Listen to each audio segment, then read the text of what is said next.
Hello, ladies and gentlemen. Today, I will be reading a request from @MadScientist on Twitter. Afterward by Edith Wharton.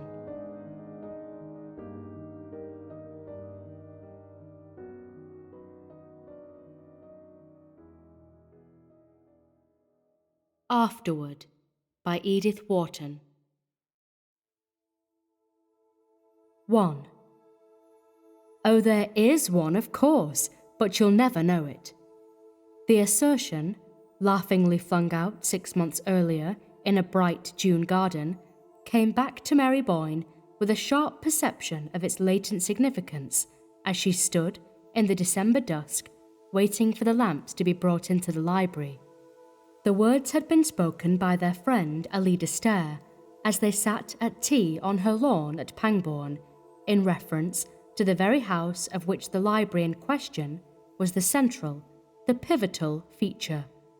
Mary Boyne and her husband, in quest of a country place in one of the southern or southwestern counties, had, on their arrival in England, carried their problem straight to Alida Stair, who had successfully solved it in her own case. But it was not until they had rejected, almost capriciously, several practical and judicious suggestions that she threw it out. Well, there's Ling in Dorsetshire. It belongs to Hugo's cousins, and you can get it for a song. The reason she gave for its being obtainable on these terms, its remoteness from a station, its lack of electric light, hot water pipes, and other vulgar necessities, were exactly those pleading in its favour, with two romantic Americans perversely in search of the economic drawbacks which were associated, in their tradition, with unusual architectural felicities. I should never believe I was living in an old house unless I was thoroughly uncomfortable, Ned Boyne, the more extravagant of the two, had jocosely insisted. The least hint of convenience would make me think it had been bought out of an exhibition, with the pieces numbered and set up again.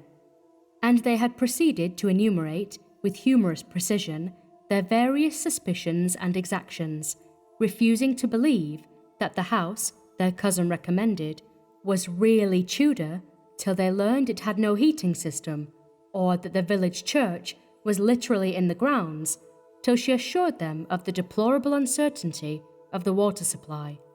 It's too uncomfortable to be true, Edward Boyne had continued to exult, as the avowal of each disadvantage was successfully wrung from her, but he had cut short his rhapsody to ask, with a sudden relapse to distrust, "And the ghost? You've been concealing from us the fact that there is no ghost." Mary, at the moment, had laughed with him, yet almost with her laugh, being possessed of several sets of independent perceptions, had noted a sudden flatness of tone in Alida's answering hilarity. "Oh, Dorsetshire's full of ghosts, you know." Yes, but that won't do. I don't want to have to drive 10 miles to see somebody else's ghost. I want one of my own on the premises. Is there a ghost at Ling?" His rejoinder had made Alida laugh again, and it was then that she had flung back tantalizingly, "Oh, there is one, of course, but you'll never know it." "Never know it?" Boyne pulled her up. "But what in the world constitutes a ghost except the fact of its being known for one?" "I can't say, but that's the story." "That there's a ghost, but that nobody knows it's a ghost?" "Well, not till afterward, at any rate." "Till afterward?" "Not till long, long afterward." "But if it's once been identified as an unearthly visitant, why hasn't its signalment been handed down in the family? How has it managed to preserve its incognito?" Alida could only shake her head. "Don't ask me, but it has." And then suddenly, Mary spoke up, as if from some cavernous depth of divination. Suddenly, long afterward, one says to oneself, "That was it?" She was oddly startled at the sepulchral sound with which her question fell on the banter of the other two, and she saw the shadow of the same surprise flit across Alida's clear pupils. "I suppose so. One just has to wait." "Oh, hang waiting," Ned broke in. "Life's too short for a ghost who can only be enjoyed in retrospect.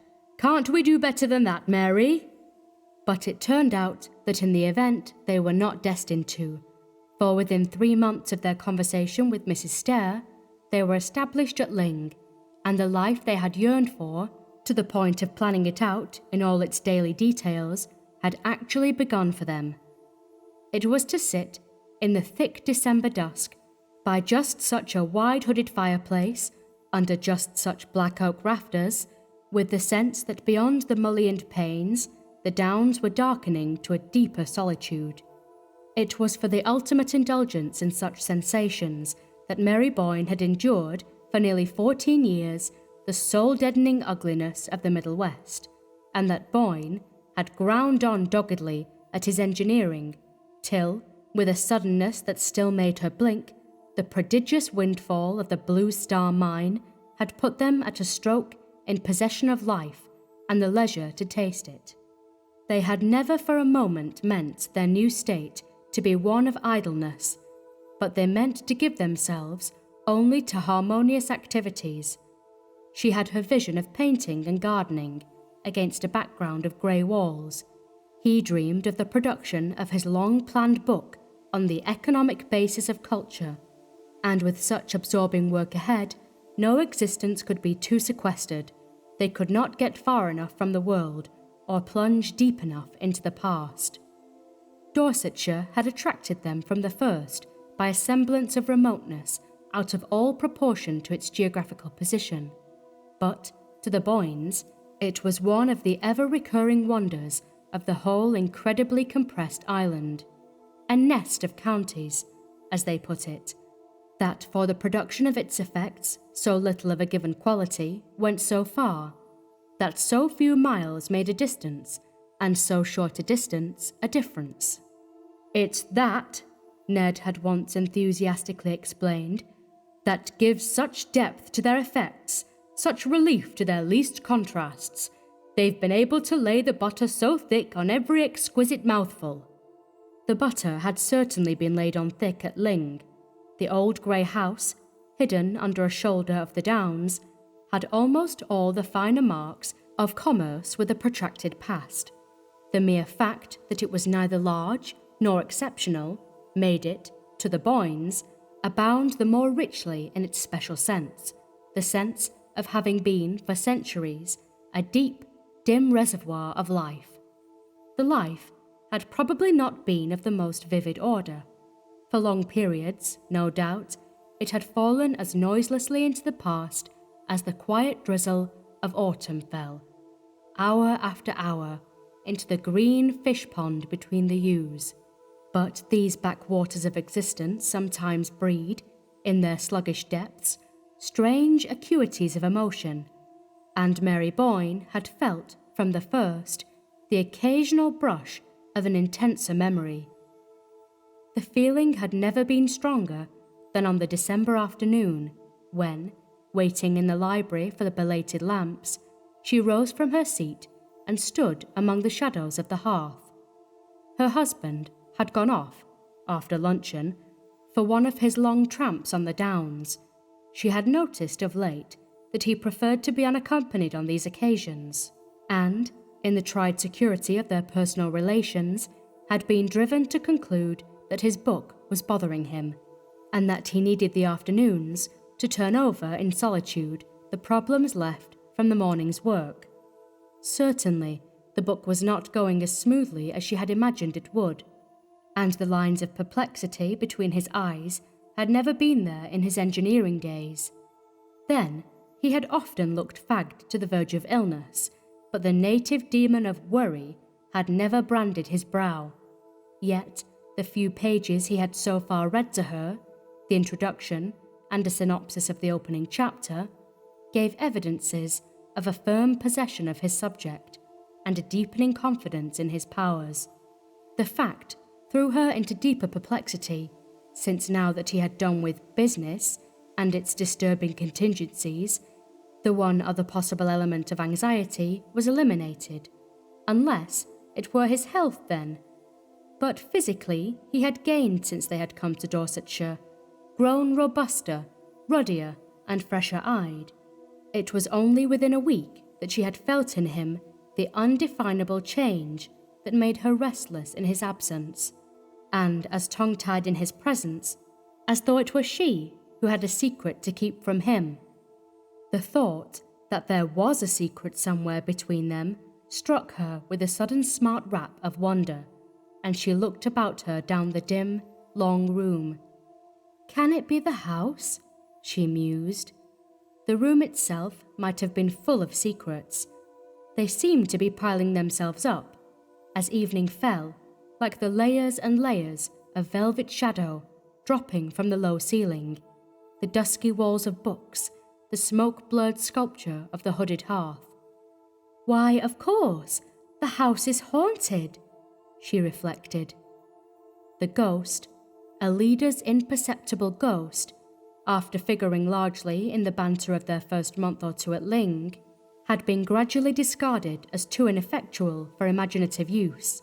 Mary had, indeed, as became the tenant of a haunted house, made the customary inquiries among her few rural neighbours, but, beyond a vague, "They do say so, ma'am," the villagers had nothing to impart. The elusive spectre had apparently never had sufficient identity for a legend to crystallise about it, and, after a time, the Boynes had laughingly set the matter down to their profit and loss account, agreeing that Ling was one of the few houses good enough in itself to dispense with supernatural enhancements. "And I suppose, poor ineffectual demon, that's why it beats its beautiful wings in vain in the void," Mary had laughingly concluded. "Or rather," Ned answered in the same strain, "why, amid so much that's ghostly, it can never affirm its separate existence as the ghost." And thereupon their invisible housemate had finally dropped out of their references, which were numerous enough to make them promptly unaware of the loss. Now, as she stood on the hearth, the subject of their earlier curiosity revived in her with a new sense of its meaning, a sense gradually acquired through close daily contact with the scene of the lurking mystery. It was the house itself, of course, that possessed the ghost-seeing faculty, that communed visually but secretly with its own past. And if one could only get into close enough communion with the house, one might surprise its secret and acquire the ghost sight on one's own account. Perhaps, in his long solitary hours in this very room, where she never trespassed till the afternoon, her husband had acquired it already, and was silently carrying the dread weight of whatever it had revealed to him. Mary was too well versed in the code of the spectral world not to know that one could not talk about the ghosts one saw. To do so was almost as great a breach of good breeding as to name a lady in a club. But this explanation did not really satisfy her. What, after all, except for the fun of the frisson, she reflected, would he really care for any of their old ghosts? And thence she was thrown back once more on the fundamental dilemma, the fact that one's greater or less susceptibility to spectral influences had no particular bearing on the case, since when one did see a ghost at Ling, one did not know it. "Not till long afterward," Alida Stair had said. Well, supposing Ned had seen one when they first came, and had known, only within the last week, what had happened to him. More and more under the spell of the hour, she threw back her searching thoughts to the early days of their tenancy, but at first only to recall a gay confusion of unpacking, settling, arranging of books, and calling to each other from remote corners of the house as treasure after treasure of their habitation revealed itself to them. It was in this particular connection that she presently recalled a certain soft afternoon of the previous October, when, passing from the first rapturous flurry of exploration to a detailed inspection of the old house, she had pressed, like a novel heroine, a panel that opened at her touch on a narrow flight of stairs leading to an unsuspected flat ledge of the roof which, from below, seemed to slope away on all sides too abruptly for any but practiced feet to scale. The view from this hidden coign was enchanting, and she had flown down to snatch Ned from his papers and give him the freedom of her discovery. She remembered still how, standing on the narrow ledge, he had passed his arm about her while their gaze flew to the long, tossed horizon line of the downs, and then dropped contentedly back to trace the arabesque of yew hedges about the fish pond and the shadow of the cedar on the lawn. "And now the other way," he had said, gently turning her about within his arm, and closely pressed to him. She had absorbed, like some long, satisfying draught, the picture of the grey-walled court, the squat lions on the gate, and the lime avenue reaching up to the high road under the downs. It was just then, while they gazed and held each other, that she had felt his arm relax, and heard a sharp "Hello!" that made her turn to glance at him. Distinctly, yes, she now recalled she had seen, as she glanced, a shadow of anxiety, of perplexity rather, fall across his face, and, following his eyes, had beheld the figure of a man in loose greyish clothes as it appeared to her, who was sauntering down the lime avenue to the court with the tentative gait of a stranger seeking his way. Her short-sighted eyes had given her but a blurred impression of slightness and greyness, with something foreign, or at least unlocal, in the cut of the figure or its garb. But her husband had apparently seen more, seen enough to make him push past her with a sharp "Wait!" and dash down the twisting stairs without pausing to give her a hand for the descent. A slight tendency to dizziness obliged her, after a provisional clutch at the chimney against which they had been leaning, to follow him down more cautiously, and when she had reached the attic landing, she paused again for a less definite reason, leaning over the oak banister to strain her eyes through the silence of the brown, sun-flecked depths below. She lingered there till, somewhere in those depths, she heard the closing of a door. Then, mechanically impelled, she went down the shallow flights of steps till she reached the lower hall.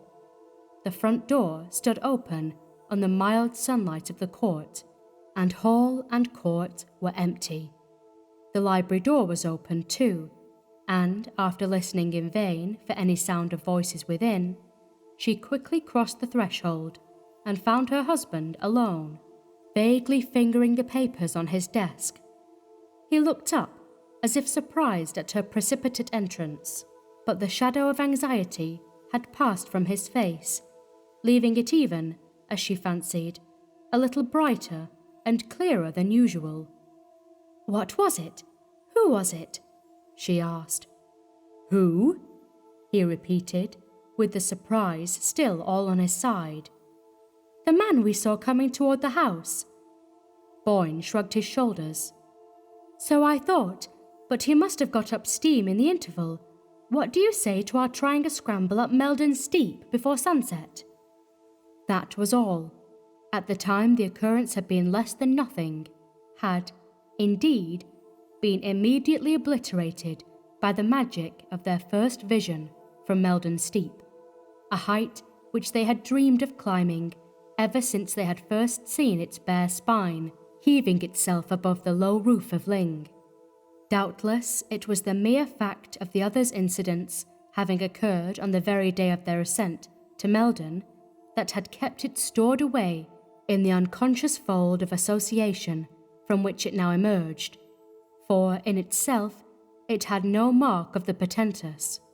At the moment, there could have been nothing more natural than that Ned should dash himself from the roof in the pursuit of dilatory tradesmen.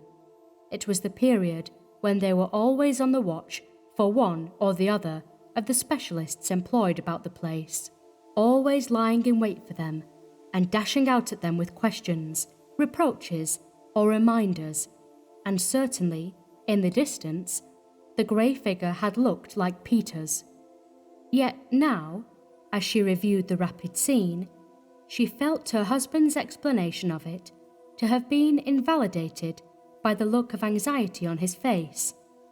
Why had the familiar appearance of Peter's made him anxious? Why, above all, if it was of such prime necessity to confer with that authority on the subject of the stable drains, had the failure to find him produced such a look of relief?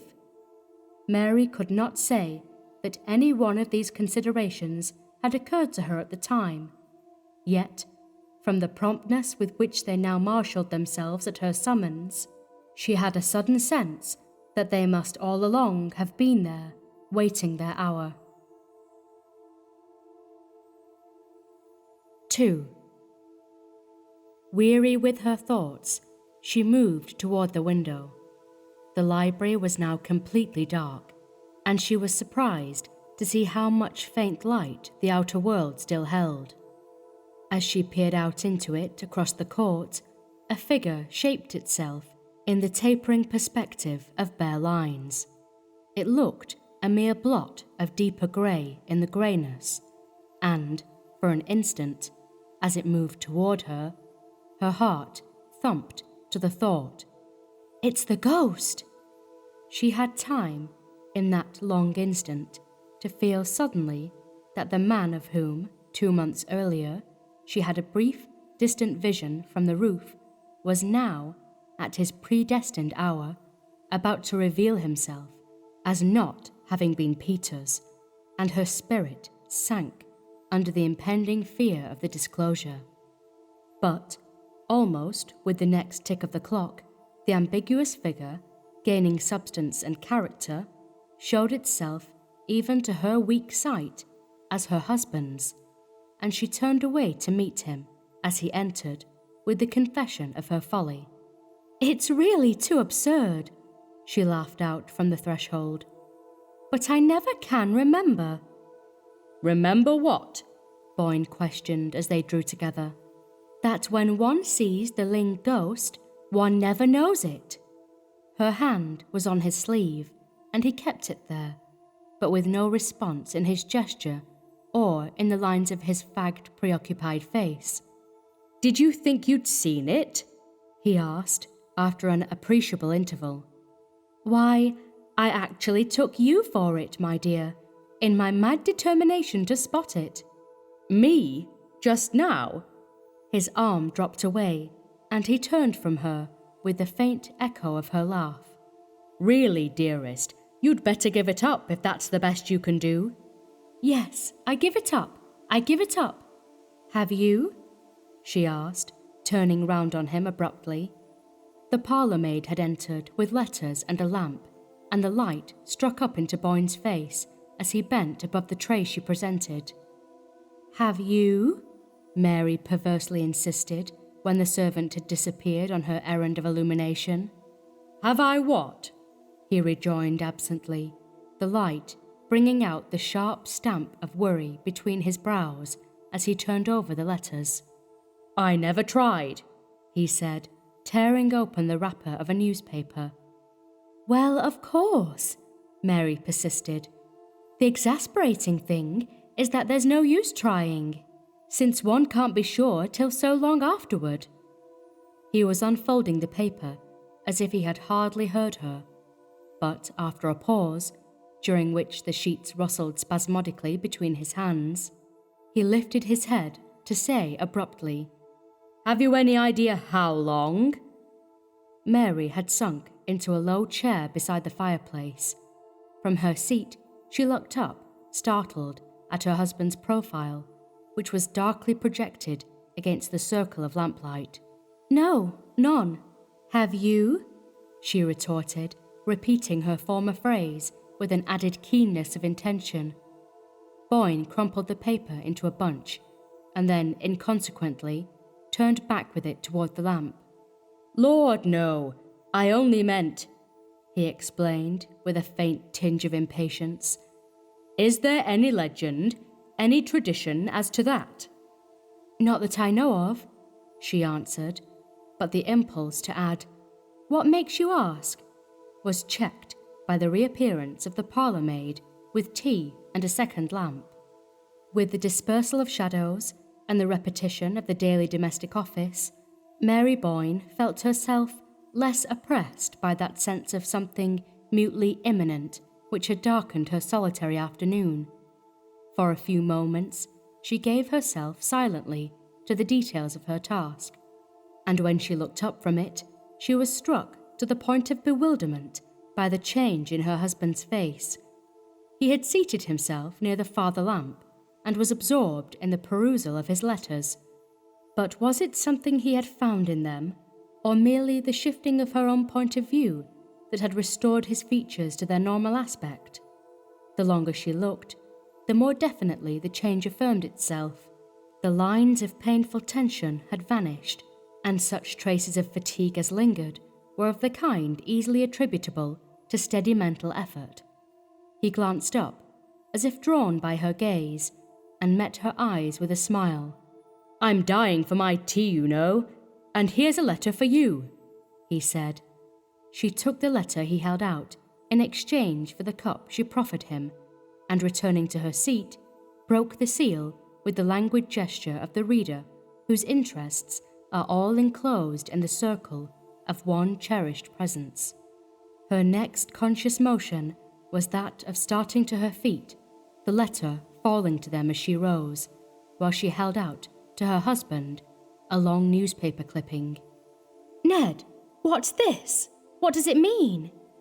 He had risen at the same instant, almost as if hearing her cry before she uttered it, and, for a perceptible space of time, he and she studied each other, like adversaries watching for an advantage across the space between her chair and his desk. "What's what? You fairly made me jump," Boyne said at length, moving toward her with a sudden, half-exasperated laugh. The shadow of apprehension was on his face again, not now a look of fixed foreboding, but a shifting vigilance of lips and eyes that gave her the sense of his feeling himself invisibly surrounded. Her hand shook so that she could hardly give him the clipping. "This article from the Walkershire Sentinel, that a man named Elwell has brought suit against you, that there was something wrong about the Blue Star mine. I can't understand more than half." They continued to face each other as she spoke, and, to her astonishment, she saw that her words had the almost immediate effect of dissipating the strained watchfulness of his look. "Oh, that!" He glanced down the printed slip, and then folded it with the gesture of one who handles something harmless and familiar. "What's the matter with you this afternoon, Mary? I thought you'd got bad news." She stood before him with her undefinable terror subsiding slowly under the reassuring touch of his composure. "You knew about this, then? It's all right?" "Certainly I knew about it, and it's all right." "But what is it? I don't understand. What does this man accuse you of?" "Oh, pretty nearly every crime in the calendar."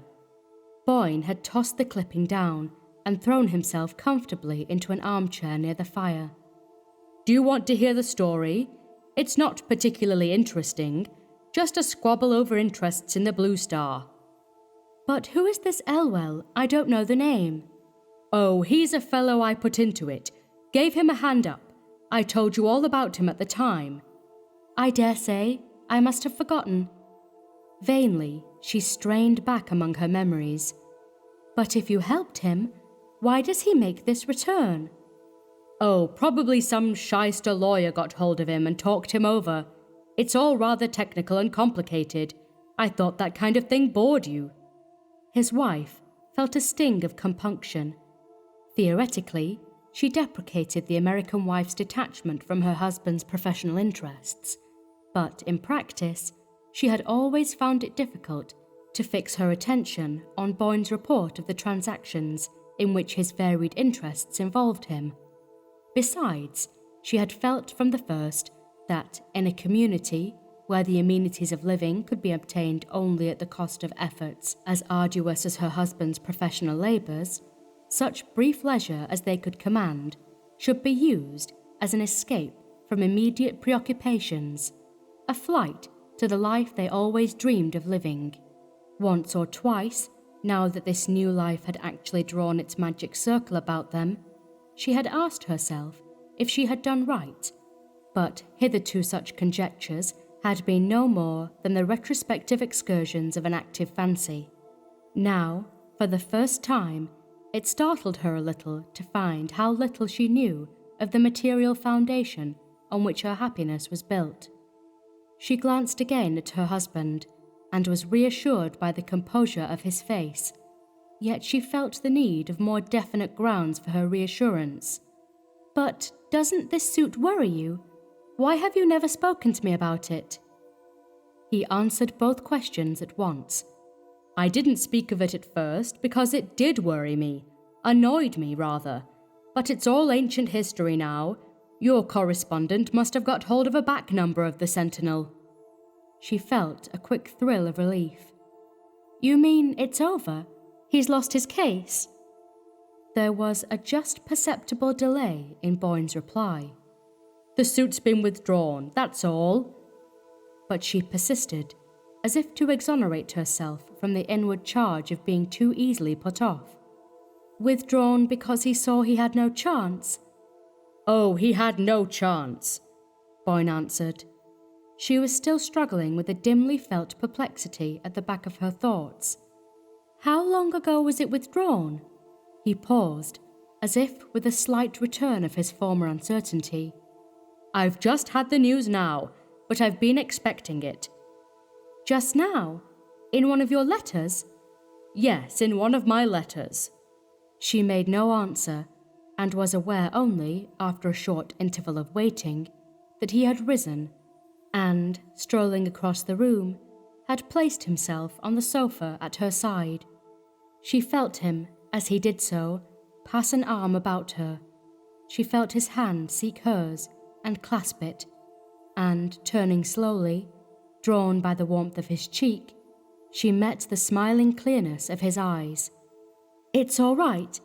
It's all right," she questioned, through the flood of her dissolving doubts, and, "I give you my word it never was righter," he laughed back at her, holding her close. 3. One of the strangest things she was afterward to recall, out of all the next day's incredible strangeness, was the sudden and complete recovery of her sense of security. It was in the air when she woke in her low-ceilinged, dusky room. It accompanied her down the stairs to the breakfast table, flashed out at her from the fire, and reduplicated itself brightly from the flanks of the urn and the sturdy flutings of the Georgian teapot. It was as if, in some roundabout way, all her diffused apprehensions of the previous day, with their moment of sharp concentration about the newspaper article, as if this dim questioning of the future and startled return upon the past had between them liquidated the arrears of some haunting moral obligation. If she had indeed been careless of her husband's affairs, it was, her new state seemed to prove, because her faith in him instinctively justified such carelessness, and his right to her faith had overwhelmingly affirmed itself in the very face of menace and suspicion. She had never seen him more untroubled, more naturally and unconsciously in possession of himself, than after the cross-examination to which she had subjected him. It was almost as if he had been aware of her lurking doubts and had wanted the air cleared as much as she did. It was as clear, thank heaven, as the bright outer light that surprised her almost with a touch of summer when she issued from the house for her daily round of the gardens.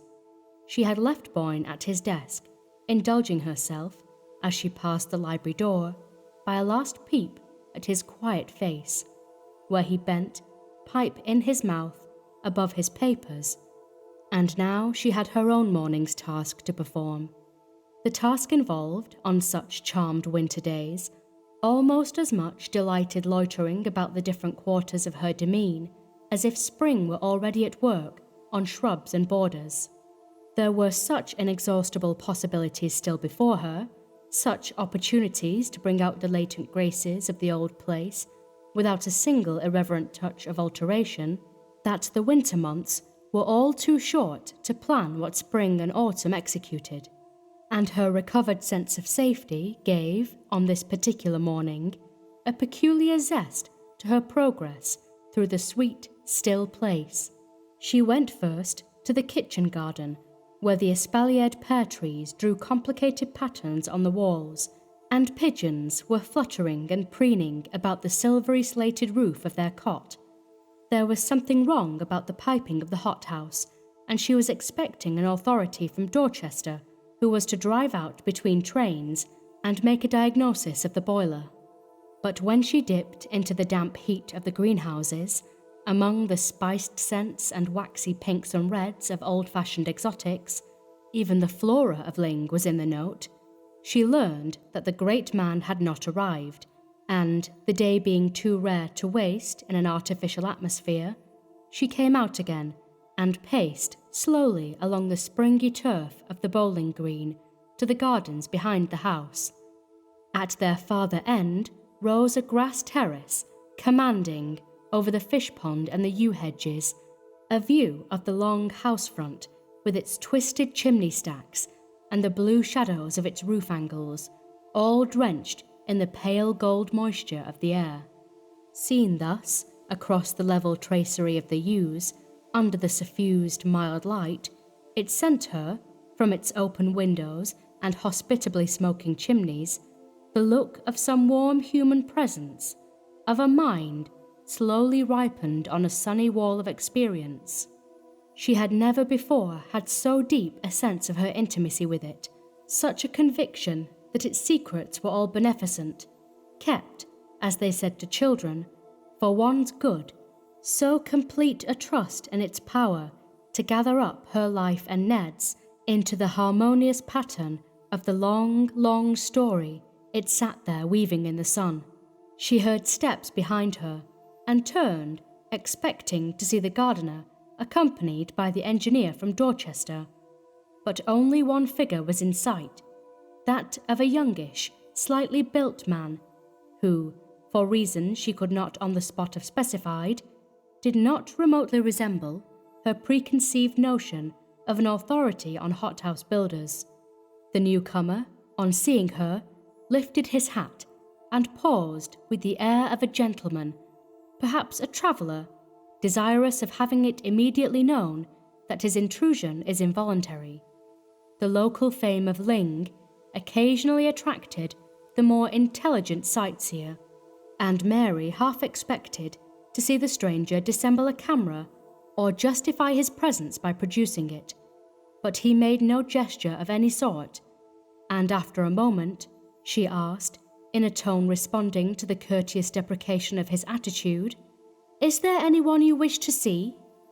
"I came to see Mr. Boyne," he replied. His intonation, rather than his accent, was faintly American, and Mary, at the familiar note, looked at him more closely. The brim of his soft felt hat cast a shade on his face, which, thus obscured, wore to her short-sighted gaze a look of seriousness, as of a person arriving on business, and civilly but firmly aware of his rights.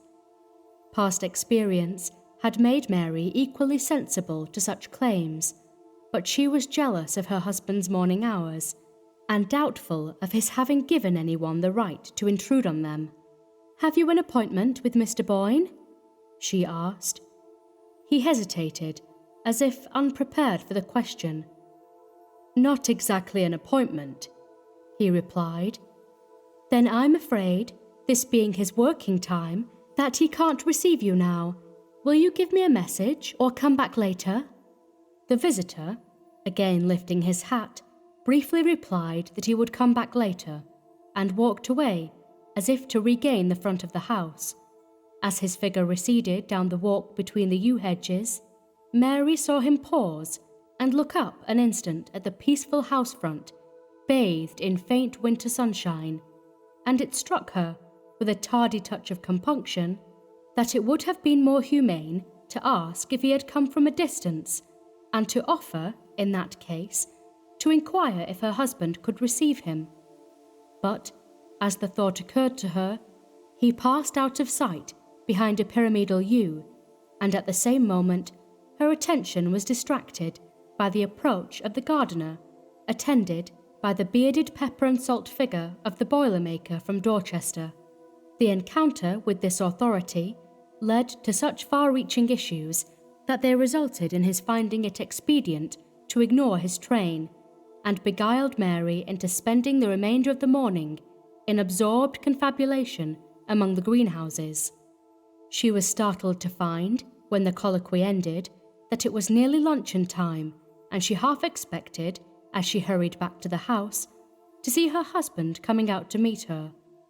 But she found no one in the court but an under-gardener raking the gravel, and the hall, when she entered it, was so silent that she guessed Boyne to be still at work behind the closed door of the library.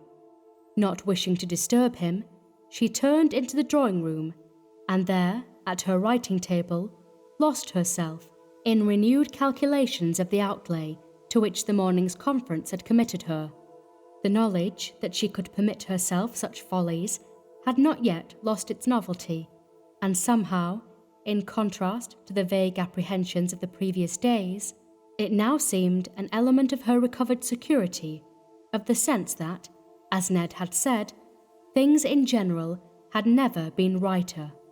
She was still luxuriating in a lavish play of figures when the parlour-maid, from the threshold, roused her with a dubiously worded inquiry as to the expediency of serving luncheon. It was one of their jokes that Trimmel announced luncheon as if she were divulging a state secret, and Mary, intent upon her papers, merely murmured an absent-minded assent. She felt Trimmel wavering expressively on the threshold, as if in rebuke of such off-hand acquiescence. Then her retreating steps sounded down the passage, and Mary, pushing away her papers, crossed the hall and went to the library door. It was still closed, and she wavered in her turn, disliking to disturb her husband, yet anxious that he should not exceed his normal measure of work. As she stood there, balancing her impulses, the esoteric Trimmel returned with the announcement of luncheon, and Mary, thus impelled, opened the door and went into the library. Boyne was not at his desk, and she peered about her, expecting to discover him at the bookshelves, somewhere down the length of the room, but her call brought no response, and gradually it became clear to her that he was not in the library. She turned back to the parlour-maid. "Mr. Boyne must be upstairs. Please tell him that luncheon is ready." The parlour-maid appeared to hesitate between the obvious duty of obeying orders and an equally obvious conviction of the foolishness of the injunction laid upon her. The struggle resulted in her saying doubtfully, "If you please, madam, Mr. Boyne's not upstairs." "Not in his room? Are you sure?" "I'm sure, madam." Mary consulted the clock. "Where is he, then?" "He's gone out," Trimmel announced, with the superior air of one who has respectfully waited for the question that a well-ordered mind would have first propounded. Mary's previous conjecture had been right then. Boyne must have gone to the gardens to meet her, and since she had missed him, it was clear that he had taken the shorter way by the south door, instead of going round to the court. She crossed the hall to the glass portal opening directly on the yew garden, but the parlour-maid, after another moment of inner conflict, decided to bring out recklessly, "Please, madam, Mr. Boyne didn't go that way." Mary turned back. "Where did he go, and when?" "He went out of the front door up the drive, madam." It was a matter of principle with Trimmel never to answer more than one question at a time. "Up the drive? At this hour?" Mary went to the door herself and glanced across the court through the long tunnel of bare limes, but its perspective was as empty as when she had scanned it on entering the house. "Did Mr. Boyne leave no message?" she asked. Trimmel seemed to surrender herself to a last struggle with the forces of chaos. "No, madam. He just went out with the gentleman." "The gentleman? What gentleman?" Mary wheeled about, as if to front this new factor. "The gentleman who called, madam," said Trimmel resignedly. "When did a gentleman call? Do explain yourself, Trimmel." Only the fact that Mary was very hungry and that she wanted to consult her husband about the greenhouses would have caused her to lay so unusual an injunction on her attendant. And even now she was detached enough to note in Trimmel's eye the drawing defiance of the respectful subordinate who had been pressed too hard. "I couldn't exactly say the hour, madam, because I didn't let the gentleman in," she replied, with the air of magnanimously ignoring the irregularity of her mistress's course. "You didn't let him in?" "No, madam. When the bell rang, I was dressing, and Agnes—" "Go and ask Agnes, then," Mary interjected. Trimmel still wore her look of patient magnanimity. "Agnes would not know, madam, for she had unfortunately burnt her hand in trying the wick of the new lamp from town." Trimmel, as Mary was aware, had always been opposed to the new lamp. "And so Mrs. Dockett sent the kitchen maid instead?" Mary looked again at the clock. "It's after 2. Go and ask the kitchen maid if Mr. Boyne left any word." She went in to luncheon without waiting, and Trimmel presently brought her there the kitchen maid's statement that the gentleman had called about 1 o'clock, that Mr. Boyne had gone out with him without leaving any message. The kitchen maid did not even know the caller's name, for he had written it on a slip of paper, which he had folded and handed to her, with the injunction to deliver it at once to Mr. Boyne. Mary finished her luncheon, still wondering, and when it was over, and Trimmel had brought the coffee to the drawing-room, her wonder had deepened to a first faint tinge of disquietude. It was unlike Boyne to absent himself without explanation at so unwonted an hour, and the difficulty of identifying the visitor, whose summons he had apparently obeyed, made his disappearance the more unaccountable.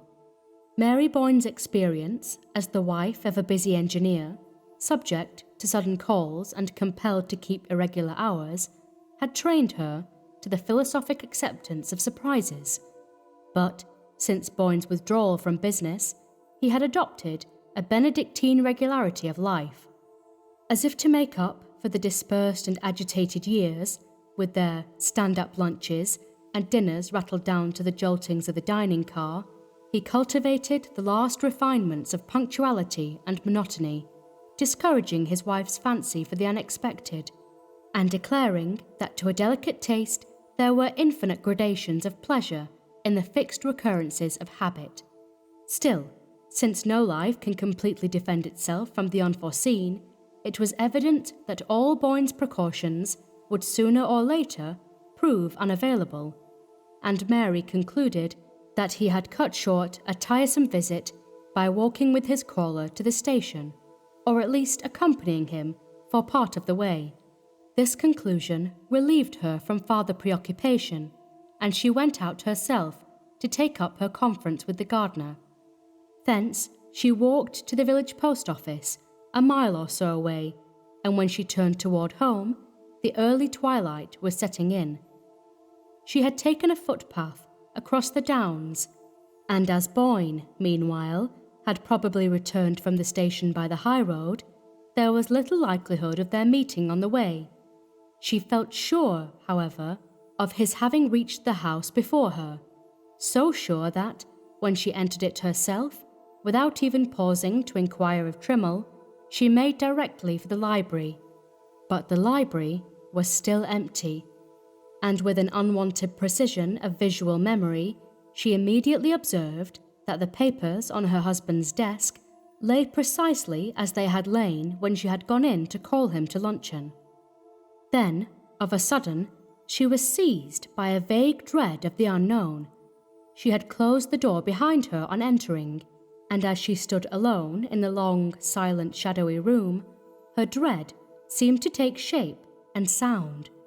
To be there, audibly breathing and lurking among the shadows. Her short-sighted eyes strained through them, half discerning an actual presence, something aloof, that watched and knew. And in the recoil from that intangible propinquity, she threw herself suddenly on the bell rope and gave it a desperate pull. The long, quavering summons brought Trimmel in precipitately with a lamp, and Mary breathed again at this sobering reappearance of the usual. "You may bring tea if Mr. Boyne is in," she said, to justify her ring. "Very well, madam, but Mr. Boyne is not in," said Trimmel, putting down the lamp. "Not in? You mean he's come back and gone out again?" "No, madam, he's never been back." The dread stirred again, and Mary knew that now it had her fast. "Not since he went out with the gentleman?" "Not since he went out with the gentleman." "But who was the gentleman?"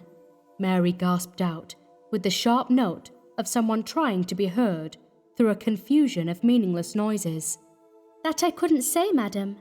Trimmel, standing there by the lamp, seemed suddenly to grow less round and rosy, as though eclipsed by the same creeping shade of apprehension.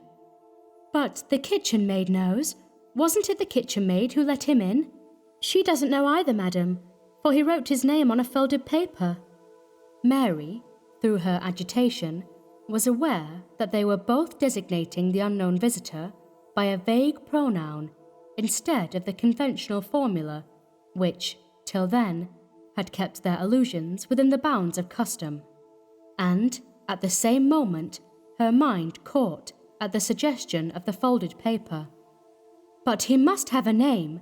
Where is the paper?" She moved to the desk and began to turn over the scattered documents that littered it. The first that caught her eye was an unfinished letter in her husband's hand, with his pen lying across it, as though dropped there at a sudden summons. "My dear Parvis." Who was Parvis? "I have just received your letter announcing Elwell's death, and while I suppose there is now no farther risk of trouble, it might be safer." She tossed the sheet aside and continued her search, but no folded paper was discoverable among the letters and pages of manuscript, which had been swept together in a promiscuous heap, as if by a hurried or a startled gesture. "But the kitchen maid saw him. Send her here," she commanded, wondering at her dullness in not thinking sooner of so simple a solution. Trimmel, at the behest, vanished in a flash, as if thankful to be out of the room, and when she reappeared, conducting the agitated underling, Mary had regained her self-possession and had her questions pat. The gentleman was a stranger, yes, that she understood, but what had he said, and above all, what had he looked like? The first question was easily enough answered, for the disconcerting reason that he had said so little, had merely asked for Mr. Boyne, and, scribbling something on a bit of paper, had requested that it should at once be carried in to him. "Then you don't know what he wrote? You're not sure it was his name?" The kitchen maid was not sure, but supposed it was, since he had written it in answer to her inquiry as to whom she should announce. "And when you carried the paper into Mr. Boyne, what did he say?" The kitchen maid did not think that Mr. Boyne had said anything, but she could not be sure, for just as she had handed him the paper and he was opening it, she had become aware that the visitor had followed her into the library, and she had slipped out, leaving the two gentlemen together. "But then, if you left them in the library, how do you know that they went out of the house?" This question plunged the witness into momentary inarticulateness, from which she was rescued by Trimmel, who, by means of ingenious circumlocutions, elicited the statement that before she could cross the hall to the back passage, she had heard the gentleman behind her and had seen them go out the front door together. "Then, if you saw the gentleman twice, you must be able to tell me what he looked like." But, with this final challenge to her powers of expression, it became clear that the limit of the kitchen maid's endurance had been reached. The obligation of going to the front door to show in a visitor was in itself so subversive of the fundamental order of things that it had thrown her faculties into hopeless disarray, and she could only stammer out, after various panting efforts at evocation, "His hat, Mum, was different like, as you might say." "Different? How different?" Mary flashed out at her, her own mind, in the same instant, leaping back to an image left on it that morning, but temporarily lost under layers of subsequent impressions. "His hat had a wide brim, you mean? And his face was pale, a youngish face?" Mary pressed her, with a white-lipped intensity of interrogation. But if the kitchen maid found any adequate answer to this challenge, it was swept away for her listener down the rushing current of her own convictions. The stranger in the garden. Why had Mary not thought of him before? She needed no one now to tell her that it was he who had called for her husband and gone away with him. But who was he, and why had Boyne obeyed his call? 4. It leapt out at her suddenly, like a grin out of the dark, that they had so often called England so little. Such a confoundedly hard place to get lost in. A confoundedly hard place to get lost in. That had been her husband's phrase, and now, with the whole machinery of official investigation sweeping its flashlights from shore to shore, and across the dividing straits, now with Boyne's name blazing from the walls of every town and village, his portrait, how that wrung her, hawked up and down the country like the image of a hunted criminal, now the little compact populous island, so policed, surveyed, and administered, revealed itself as a sphinx-like guardian of abysmal mysteries, staring back into his wife's anguished eyes, as if with the malicious joy of knowing something they would never know.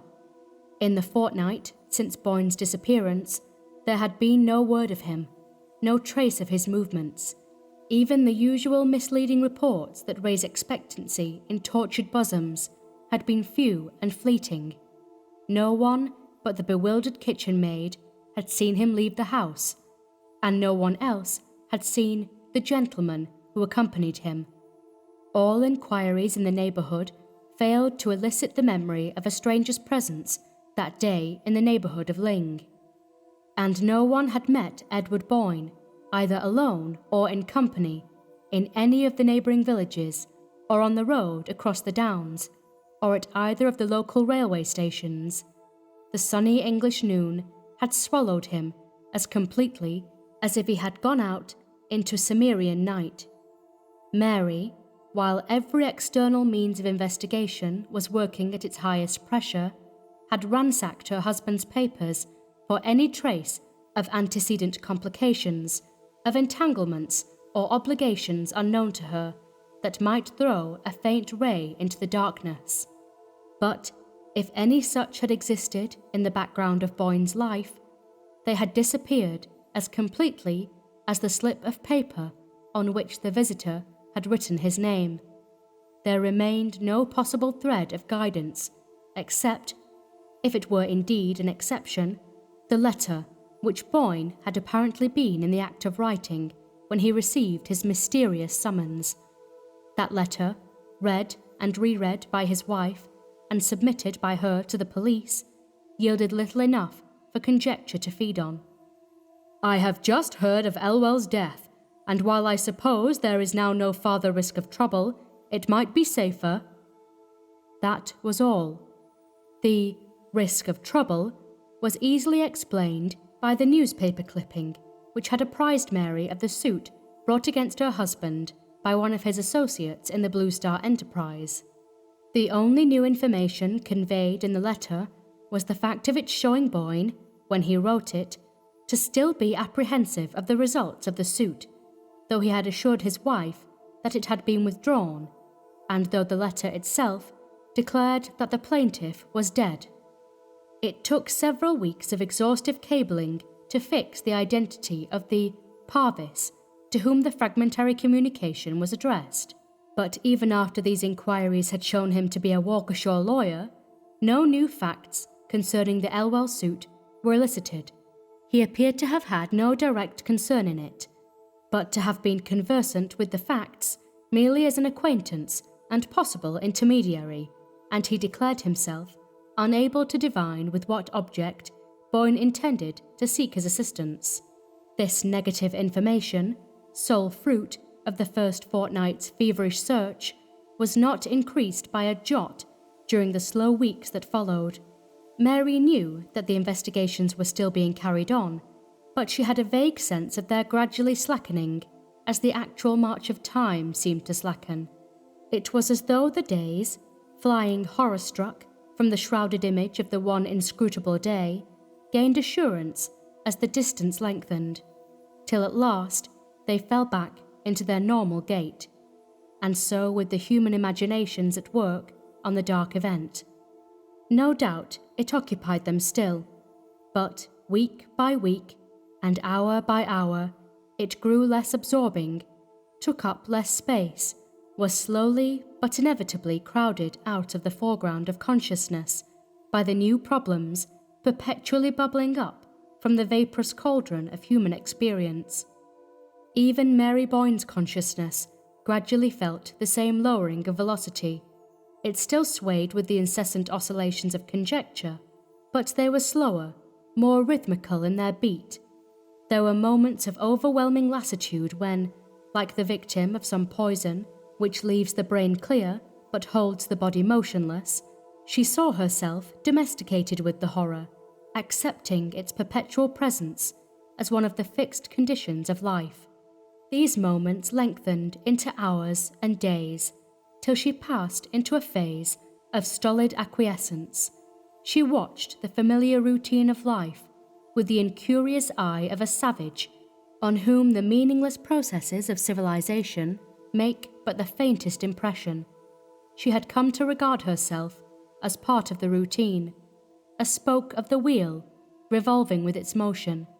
She felt almost like the furniture of the room in which she sat, an insensate object to be dusted and pushed about with the chairs and tables, and this deepening apathy held her fast at Ling, in spite of the urgent entreaties of friends and the usual medical recommendation of change. Her friends supposed that her refusal to move was inspired by the belief that her husband would one day return to the spot from which he had vanished, and a beautiful legend grew up about this imaginary state of waiting. But in reality, she had no such belief. The depths of anguish enclosing her were no longer lighted by flashes of hope. She was sure that Boyne would never come back, that he had gone out of her sight as completely as if death itself had waited that day on the threshold. She had even renounced, one by one, the various theories as to his disappearance which had been advanced by the press, the police, and her own agonized imagination. In sheer lassitude, her mind turned from these alternatives of horror and sank back into the blank fact that he was gone. No, she would never know what had become of him. No one would ever know. But the house knew. The library in which she spent her long, lonely evenings knew. For it was here that the last scene had been enacted. Here that the stranger had come and spoken the word which had caused Boyne to rise and follow him. The floor she trod had felt his tread. The books on the shelves had seen his face, and there were moments when the intense consciousness of the old, dusky walls seemed about to break out into some audible revelation of their secret. But the revelation never came, and she knew it would never come. Ling was not one of the garrulous old houses that betrayed the secrets entrusted to them. Its very legend proved that it had always been the mute accomplice, the incorruptible custodian of the mysteries it had surprised. And Mary Boyne, sitting face to face with its portentous silence, felt the futility of seeking to break it by any human means. 5. I don't say it wasn't straight, yet I don't say it was straight. It was business. Mary, at the words, lifted her head with a start and looked intently at the speaker. When, half an hour before, a card with Mr. Parvis on it had been brought up to her, she had been immediately aware that the name had been a part of her consciousness ever since she had read it at the head of Boyne's unfinished letter. In the library, she had found awaiting her a small, neutral-tinted man with a bald head and gold eyeglasses, and it sent a strange tremor through her to know that this was the person to whom her husband's last known thought had been directed. Parvis, civilly, but without vain preamble, in the manner of a man who has his watch in his hand, had set forth the object of his visit. He had run over to England on business, and finding himself in the neighbourhood of Dorchester, had not wished to leave it without paying his respects to Mrs. Boyne, without asking her, if the occasion offered, what she meant to do about Bob Elwell's family. The words touched the spring of some obscure dread in Mary's bosom. Did her visitor, after all, know what Boyne had meant by his unfinished phrase? She asked for an elucidation of his question, and noticed at once that he seemed surprised at her continued ignorance of the subject. Was it possible that she really knew as little as she said? "I know nothing. You must tell me," she faltered out, and her visitor thereupon proceeded to unfold his story. It threw, even to her confused perceptions and imperfectly initiated vision, a lurid glare on the whole hazy episode of the Blue Star Mine. Her husband had made his money in that brilliant speculation at the cost of getting ahead of someone less alert to seize the chance. The victim of his ingenuity was young Robert Elwell, who had put him on to the Blue Star scheme. Parvis, at Mary's first startled cry, had thrown her a sobering glance through his impartial glasses. Bob Elwell wasn't smart enough, that's all. If he had been, he might have turned round and served Boyne the same way. It's the kind of thing that happens every day in business. I guess it's what the scientists call the survival of the fittest," said Mr. Parvis, evidently pleased with the aptness of his analogy. Mary felt a physical shrinking from the next question she tried to frame. It was as though the words on her lips had a taste that nauseated her. "But then, you accuse my husband of doing something dishonourable?" Mr. Parvis surveyed the question dispassionately. "Oh no, I don't. I don't even say it wasn't straight." He glanced up and down the long lines of books, as if one of them might have supplied him with the definition he sought. "I don't say it wasn't straight, and yet I don't say it was straight. It was business." After all, no definition in his category could be more comprehensive than that. Mary sat staring at him with a look of terror. He seemed to her like the indifferent, implacable emissary of some dark, formless power. "But Mr. Elwell's lawyers apparently did not take your view, since I suppose the suit was withdrawn by their advice." "Oh yes, they knew he hadn't a leg to stand on, technically. It was when they advised him to withdraw the suit that he got desperate. You see, he'd borrowed most of the money he lost in the Blue Star, and he was up a tree. That's why he shot himself when they told him he had no show." The horror was sweeping over Mary in great deafening waves. "He shot himself? He killed himself because of that?" "Well, he didn't kill himself exactly. He dragged on 2 months before he died." Parvis emitted the statement as unemotionally as a gramophone grinding out its record. "You mean that he tried to kill himself and failed, and tried again?" "Oh, he didn't have to try again," said Parvis grimly. They sat opposite each other in silence, he swinging his eyeglass thoughtfully about his finger, she motionless, her arms stretched along her knees in an attitude of rigid tension.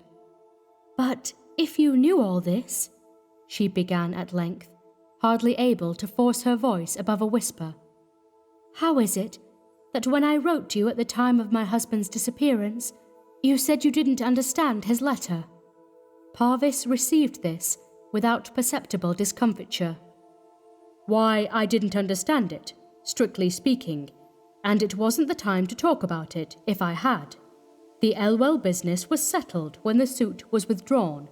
Nothing I could have told you would have helped you to find your husband." Mary continued to scrutinize him. "Then why are you telling me now?" Still Parvis did not hesitate. "Well, to begin with, I supposed you knew more than you appear to. I mean, about the circumstances of Elwell's death. And then people are talking of it now. The whole matter's been raked up again, and I thought, if you didn't know, you ought to." She remained silent, and he continued. "You see, it's only come out lately what a bad state Elwell's affairs were in. His wife's a proud woman, and she fought on as long as she could going out to work and taking sewing at home. When she got too sick, something with the heart, I believe. But she had his bedridden mother to look after, and the children, and she broke down under it, and finally had to ask for help. That attracted attention to the case, and the papers took it up, and a subscription was started. Everybody out there liked Bob Elwell, and most of the prominent names in the place are down on the list, and people began to wonder why." Parvis broke off to fumble in an inner pocket. "Here," he continued, "here's an account of the whole thing from the Sentinel. A little sensational, of course, but I guess you'd better look over it." He held out a newspaper to Mary, who unfolded it slowly, remembering as she did so the evening when, in that same room, the perusal of a clipping from the Sentinel had first shaken the depths of her security. As she opened the paper, her eyes, shrinking from the glaring headlines, "Widow of Boyne's victim forced to appeal for aid," ran down the column of text to two portraits inserted in it. The first was her husband's, taken from a photograph made the year they had come to England. It was the picture of him that she liked best, the one that stood on the writing table upstairs in her bedroom. As the eyes in the photograph met hers, she felt it would be impossible to read what was said of him, and closed her lids with the sharpness of the pain. "I thought if you felt disposed to put your name down," she heard Parvis continue. She opened her eyes with an effort, and they fell on the other portrait. It was that of a youngish man, slightly built, in rough clothes, with features somewhat blurred by the shadow of a projecting hat brim. Where had she seen that outline before? She stared at it confusedly, her heart hammering in her throat and ears. Then she gave a cry. "This is the man who came for my husband!" She heard Parvis start to his feet, and was dimly aware that she had slipped backward into the corner of the sofa, and that he was bending above her in alarm. With an intense effort, she straightened herself and reached out for the paper, which she had dropped. "It's the man! I should know him anywhere!" she cried in a voice that sounded in her own ears like a scream. Parvis's voice seemed to come to her from far off, down endless, fog-muffled windings. "Mrs. Boyne, you're not very well. Shall I call somebody? Shall I get a glass of water?" "No, no, no!" She threw herself toward him, her hand frantically clenching the newspaper. "I tell you, it's the man! I know him! He spoke to me in the garden!" Parvis took the journal from her, directing his glasses to the portrait. "It can't be Mrs. Boyne. It's Robert Elwell." "Robert Elwell?" Her white stare seemed to travel into space. Then it was Robert Elwell who came for him. "Came for Boyne? The day he went away?"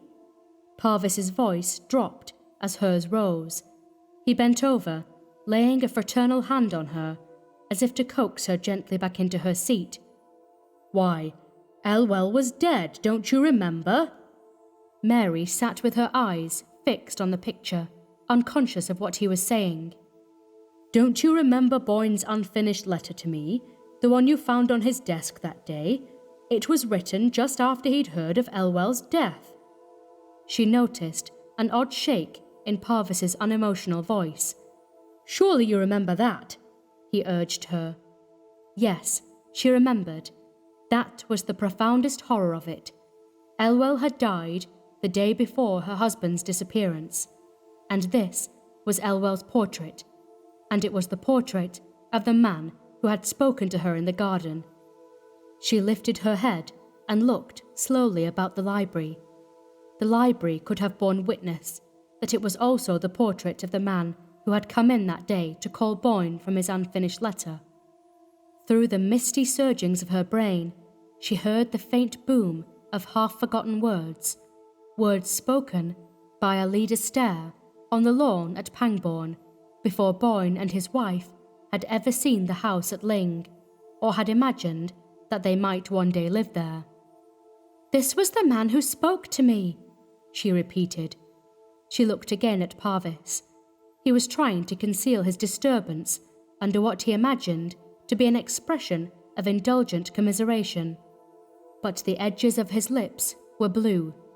"He thinks me mad, but I'm not mad," she reflected, and suddenly there flashed upon her a way of justifying her strange affirmation. She sat quiet, controlling the quiver of her lips, and waiting till she could trust her voice to keep its habitual level. Then she said, looking straight at Parvis, "Will you answer me one question, please? When was it that Robert Elwell tried to kill himself?" When? Parvis stammered. "Yes, the date. Please try to remember." She saw that he was growing still more afraid of her.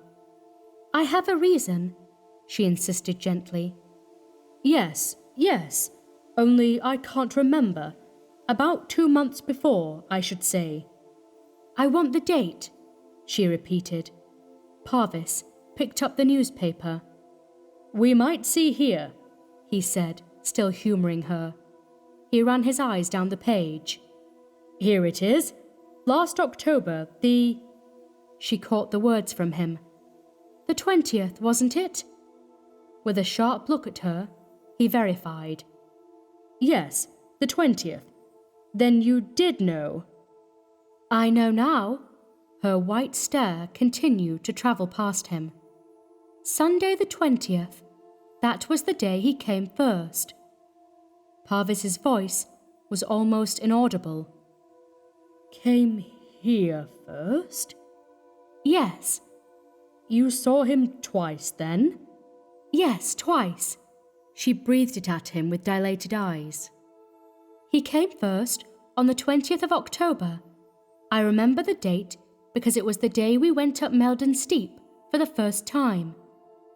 She felt a faint gasp of inward laughter at the thought that but for that she might have forgotten. Parvis continued to scrutinize her, as if trying to intercept her gaze. "We saw him from the roof," she went on. "He came down the lime avenue toward the house. He was dressed just as he is in that picture. My husband saw him first. He was frightened and ran down ahead of me, but there was no one there. He had vanished." "Elwell had vanished?" Parvis faltered. "Yes." Their two whispers seemed to grope for each other. "I couldn't think what had happened. I see now. He tried to come then, but he wasn't dead enough. He couldn't reach us. He had to wait for 2 months, and then he came back again. And Ned went with him." She nodded at Parvis with the look of triumph of a child who has successfully worked out a difficult puzzle. But suddenly, she lifted her hands with a desperate gesture, pressing them to her bursting temples. "Oh my God! I sent him to Ned. I told him where to go. I sent him to this room!" she screamed out. She felt the walls of the room rush toward her, like inward falling ruins, and she heard Parvis, a long way off, as if through the ruins, crying to her and struggling to get at her. but she was numb to his touch. She did not know what he was saying. Through the tumult, she heard but one clear note, the voice of Alida Stair, speaking on the lawn at Pangbourne. "You won't know till afterward," it said. "You won't know till long, long afterward."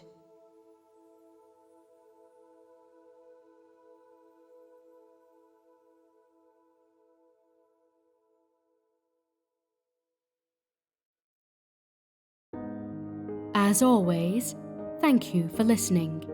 We hope you'll join us again next time, here at HorrorBabble.